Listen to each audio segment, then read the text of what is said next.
नमस्कार, आप देख रहे हैं लाइव जी न्यूज़ 24। हम बात करेंगे आज उत्तर प्रदेश के उपचुनाव को लेकर के।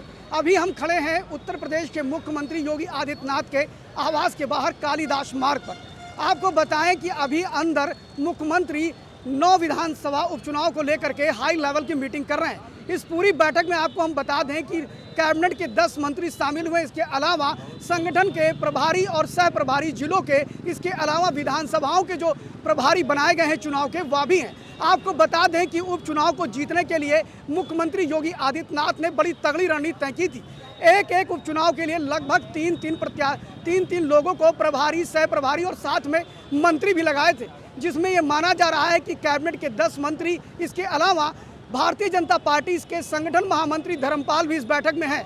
अंदर ये बैठक चल रही है। क्या बातें आगे आई, क्या नहीं आई, ये तो नहीं पता, ये तो बाद में ही पता लगेगा। लेकिन ये तय है कि मुख्यमंत्री योगी आदित्यनाथ उपचुनाव को लेकर के बहुत ही गंभीर है, और गंभीरता इस बात से प्रकट होती है कि अपने आवास पर वो उपचुनाव की रणनीति को तय कर रहे हैं। फिलहाल रणनीति तय करने का काम तो दोनों ही पार्टियों ने पहले से ही तय कर रखा है, और जुबानी जंग भी मठ और मठाधीश, इसके अलावा और भी कई ऐसे बातें निकल कर आई, जिससे ये तय हो गया कि ये उपचुनाव लिटमेट टेस्ट है 2027 का। अगर इस चुनाव में किसी तरह से अगर भारतीय जनता पार्टी को कोई डेंट लगता है तो भारतीय जनता पार्टी के लिए काफ़ी नुकसानदायक होगा, ऐसा कहा जा रहा है। लेकिन आपको बता दें कि भारतीय जनता पार्टी मात्र 4 सीटों पर ही एक्सेस कर पाई है। आपको बता दें कि भारतीय जनता पार्टी अगर 2022 के चुनाव में इन 10 सीटों पर जहां उपचुनाव होने हैं, फिलहाल निर्वाचन आयोग ने तो 9 ही सीटों पर चुनाव की घोषणा करी है।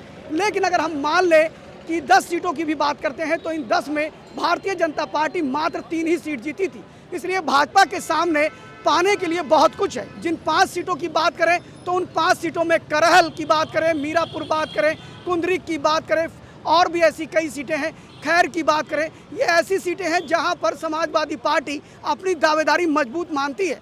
आपको बता दें, इस पूरे के पूरे जो उपचुनाव होने जा रहे हैं उसमें भारतीय जनता पार्टी की स्थिति बहुत अच्छी बनाने के लिए योगी आदित्यनाथ की आज पूरी एक्सरसाइज चल रही है। हम आपको बताना चाहेंगे कि अभी इस बैठक के बाद क्या निष्कर्ष निकल के आता है, ये एक बड़ा मुद्दा होगा। 5 कालीदास मार्ग पर मुख्यमंत्री आवास पर क्या रणनीति बन रही है, क्या होगा, ये तो बाद में पता लगेगा। लेकिन ये बात तय है कि मुख्यमंत्री योगी आदित्यनाथ 9 की 9 उप विधानसभा के चुनाव को जीतने का मादा रखते हैं, और शायद यही कारण है कि उन्होंने पूरी बिसात बिछा दिया है। लेकिन आपको बता दें कि इनमें से कुछ सीटें ऐसी हैं जहां भारतीय जनता पार्टी को सेंध मारना बड़ा मुश्किल होगा।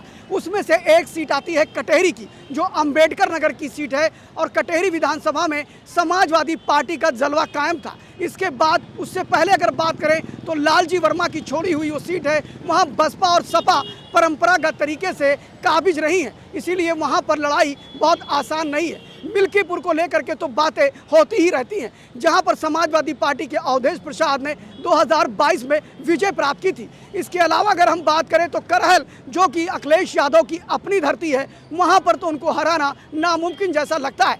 93 से करहल की सीट पर भाजपा का कमल नहीं खिला है। फिलहाल इसके बाद अगर हम बात करें तो सीसामऊ कानपुर की जो सीट है वह भी समाजवादी पार्टी के खाते में जाती रही है, और शायद यही कारण है कि मुख्यमंत्री योगी आदित्यनाथ इस बार रामपुर जैसा करिश्मा करना चाहते हैं। जैसे रामपुर में आपने देखा था कि मुख्यमंत्री योगी आदित्यनाथ के कौशल, उनके प्रबंधन का एक गुण था कि जिसकी वजह से मुख्यमंत्री के नेतृत्व में रामपुर जैसी सीट का भी तिलिस्म टूट गया था, और भारतीय जनता पार्टी ने उपचुनाव में रामपुर में अपना सांसद जिता करके भेज दिया था।